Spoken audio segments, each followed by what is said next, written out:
funciona, né? Um corretor hoje, por exemplo, está assistindo a gente aqui, quero migrar para o digital, né? Qual é a dica que você daria para ele aqui, para ele entender mais desse mundo, desse mercado aí? Porque, né, não é a realidade dele talvez, mas como que ele faz essa transição, né, para ganhar um pouco mais de liberdade, ganhar mais leads, né, ter mais audiência, ter mais volume? Eu tive uma experiência dessa. Inclusive, eu acho que eu te contei. Eu estava aqui no Espírito Santo, tem uma região de serra aqui que é Pedra Azul, e aí tem um hotel aqui de uma rede, e aí tava tendo sala de impacto, e aí fiquei esse tempo todo uma pessoa, né, aquela história, né, tinha levar pra sala, eu nem conhecia esse termo sala de impacto na época, mas eu entendi o que era porque eu já tinha passado por isso em Gramado. E ela foi fazendo aquela situação, aí uma hora eu chamei ela no canto pra entender, ela foi, explicou tudo, mas eu não fui pra sala porque eu sabia que ia demorar. É algo espetacular, convence bastante, então eu não queria ser submetido àquela pressão, que é muito difícil falar não. A sua mulher e seu bolso não estavam preparados. É muito difícil falar não. E aí ela foi, me explicou e tudo. Eu peguei 3 pessoas dessa sala e trouxe para minha operação na época de uma construtora, a maior construtora do Brasil. A gente trouxe ela para operação, essas pessoas. Eles foram morar numa república no bairro e moeram de vender. Venderam demais. E basicamente, a gente estava na época, acho que estava iniciando a pandemia, não estava indo em lockdown. E na época da pandemia, ela vendeu imóvel, muito imóvel. Ela foi uma das melhores vendedoras, vendeu super bem. Ela foi alocada num produto que era médio-alto, diferente do público que ela tinha na época de multipropriedade. E ela vendeu super bem. Ela, principalmente, ela despontou.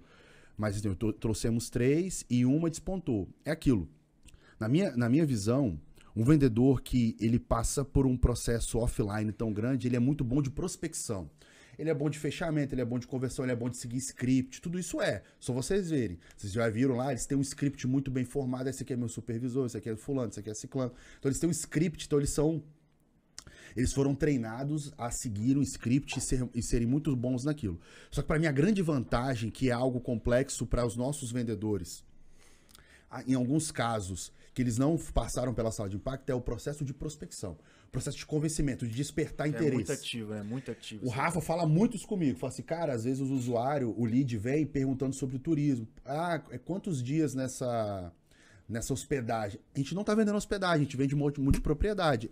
Não é aquilo. Só que às vezes, não todo caso, tá? Não é isso que eu tô querendo dizer. Mas às vezes, o primeiro passo de uma compra é o interesse ou a curiosidade. Então, num processo como esse, de sala de impacto, esses vendedores, eles conseguem converter esse pequeno interesse em um almoço que você vai ganhar de graça em uma venda. Sim. Eu acho que essa é a grande vantagem. Eu acho que essa é a bala de prata de um vendedor de sala de impacto.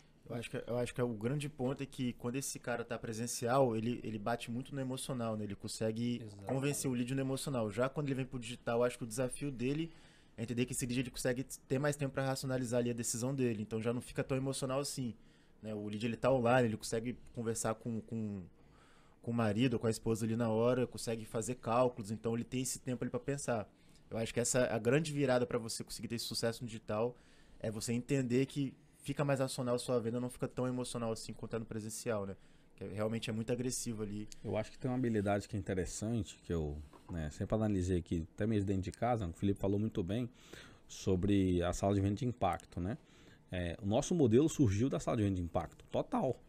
Não tinha benchmark, não tinha análise de concorrência, ninguém fazia isso em 2019/20. O Tio Chef foi o primeiro player aí a puxar essa vertente digital hoje no Brasil.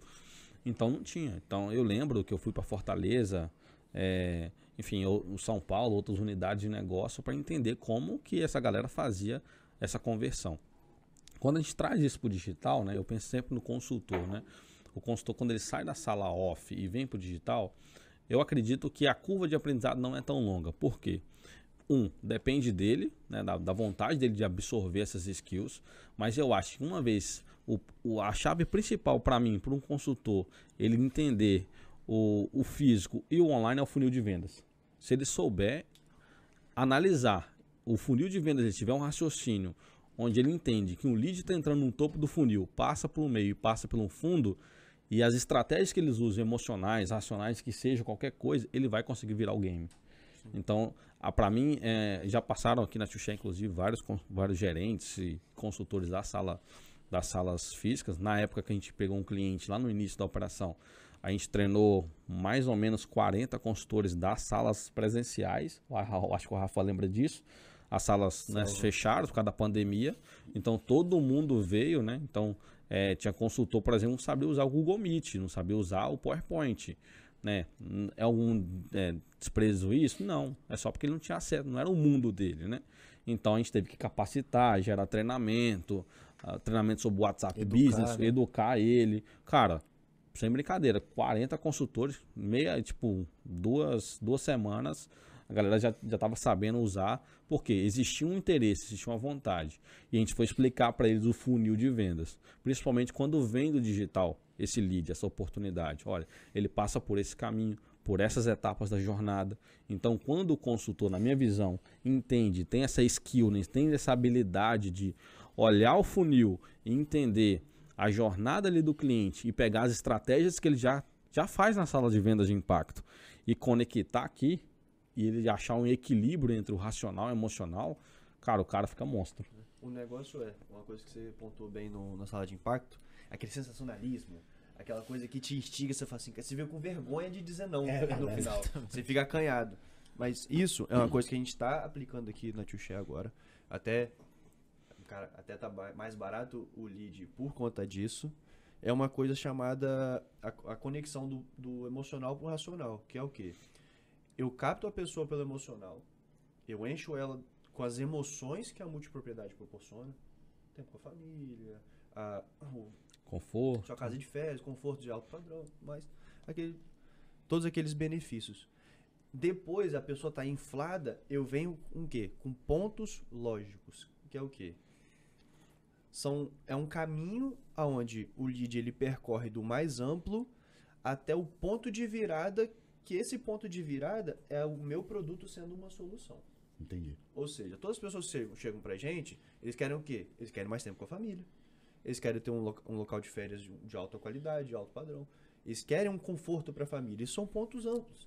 Depois você vai afunilando, você vai um pouquinho mais para redução de... Você falou um negócio legal aí que me fez lembrar de uma coisa aqui. Diga. Na sala de vendas de impacto, você tem lá a figura do captador, liner, closer e o FTB, né? No digital, o que você falou ali, né? Que você tenta levar o emocional para dentro, né, do anúncio, do criativo, lembra muito o que o liner faz. Exato, mas que é a parte emocional. Então essa parte existe no processo digital que você está falando. Aí esse ponto de virada, a gente vem com o nosso produto como uma solução.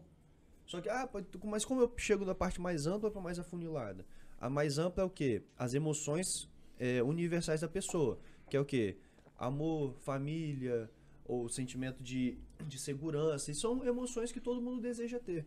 Depois eu vou apresentando benefícios, não características. Lembre, benefícios são diferentes de características. Benefícios são tudo que a pessoa consegue sentir, palpar, coisas que geram transformação. Característica é isso aqui, é cor, tamanho. Então a gente sempre tem que bater em benefícios. Eu vou afunilando até que um ponto de virada seja o meu produto, e quando eu for ofertar esse produto, eu tenho um negócio chamado, eu tenho algo ao meu favor, que é o quê? É a razão justificando a minha emoção. Por exemplo, grandes marcas hoje, o que elas fazem? Ao longo da história delas, elas só ficam desprendendo emoções até o que Tô lembrando do Sexy Canvas, das estratégias de Sexy Canvas isso. Por exemplo, para trazer clientes. A Apple já instaurou na cabeça das pessoas esse tanto de emoção e os pontos lógicos de ter os produtos dela, que ela não precisa fazer mais nada.